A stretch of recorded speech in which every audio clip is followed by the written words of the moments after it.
Hello, it's Alarica, and I'm back again with another video. Yeah, 5 years later, right? So for today's tutorial, I'm going to be showing you how to do an outline on Procreate, similar to the one I have shown here. A lot of tutorials I've seen on YouTube don't really show a very effective way of keeping corners, kind of like I have shown here.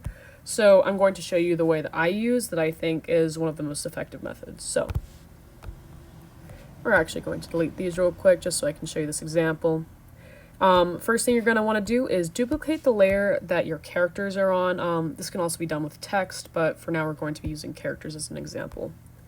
So, to start, you're going to turn the outline layer they're going to be using, use your hue, saturation, and brightness, and just make sure it's all one layer. Typically, I just use a brightness layer and I turn everything white. So we're going to go from there and re-show your characters just so that you are aware of how far your outline is going to be going.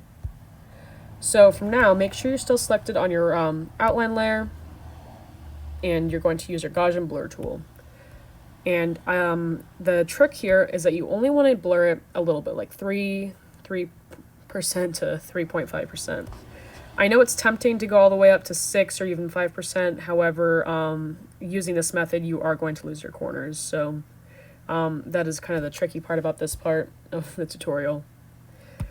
And from there, you're going to use your automatic selection tool, and you are going to make sure it is cranked all the way down to 0%. And from there, you can crank it up to about like 1 to 2%, or as far as you want to go. It doesn't really matter. Personally, though, I think it's best to keep it just around 3%, and then just go through your characters and make sure you're not missing any holes.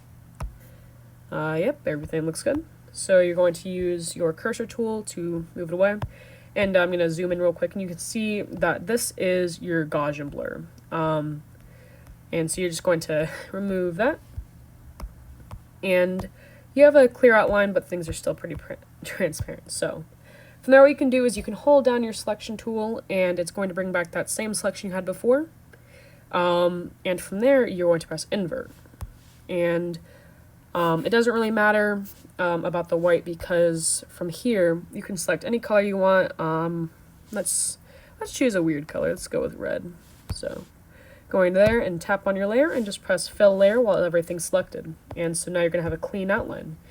But, you know, if you want to have a bigger outline than this, you can also duplicate this layer and repeat the process with the Gaussian blur. And just do it again. I'm going to ignore that hole. I think I want to keep them between his legs filled in for now.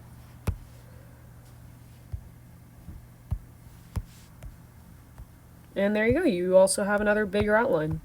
And you can see here you actually get to keep some of your corners. In the other tutorials, what typically ends up happening is you're going to have corners that look like this. And it just doesn't look as good in my opinion. You know, sometimes you really want to have those nice tight corners. And so I thought I'd help everyone out and show you how to do that. So, yeah, thank you for watching, and stay creative, everyone.